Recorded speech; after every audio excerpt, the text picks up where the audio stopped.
GCE ஓ level எடுத்தோம்னு சொன்னால் 2019 ஆண்டு விஞ்ஞானம் பகுதி 2 ரெண்டாவது கேள்வி எடுத்தோம்னு சொன்னால் உயிர் வாழும் அங்கிகளின் பாகுபாடு பற்றி ஒரு கோட்டுப்படம் கீழே தரப்பட்டுள்ளது.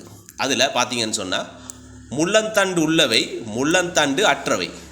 முள்ளந்தண்டு உள்ளவை எடுத்தோம்னு சொன்னால் ஃபிஷஸ், அம்பிபியா, ரெப்டீலியா, ஆவேசன் வந்திருக்கு.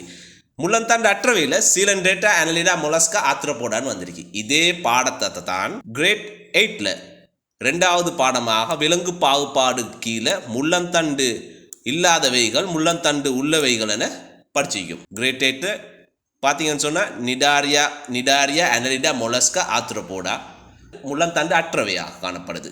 முள்ளந்தண்டு உள்ளவையை பார்த்தோம்னு சொன்னால் பிசஸ், அம்பிபியா, ரெப்டீலியா, ஆவேஸ், மமலியா. இதே பாடம் தான் உயிர்கோளம் என்ற பாடத்துக்கு கீழே, அதாவது கிரேட் 10ல் உயிர்கோளம் என்ற பாடத்துக்கு கீழே 13வது பாடம் எழுதி பார்த்தீங்கன்னு சொன்னால் அங்கிகளின் பாகுபாடு. அதில் முள்ளந்தண்டு அற்றவை, முள்ளந்தண்டு உள்ளவை.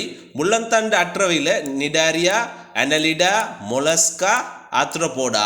இங்கே தான் ஒரு புது விஷயம் வருது. 5வதாக எக்கைனோடோமேட்டா. அதாவது கிரேட் 8லேருந்து அடுத்த வரும் வகுப்புகளை சரியாக படித்தோம் என்றால், அதாவது ஓலவல் ஜிசிஇ ஓலவல் வர காட்டியும் இதே பாடம் தான் தொடர்ந்து வருது.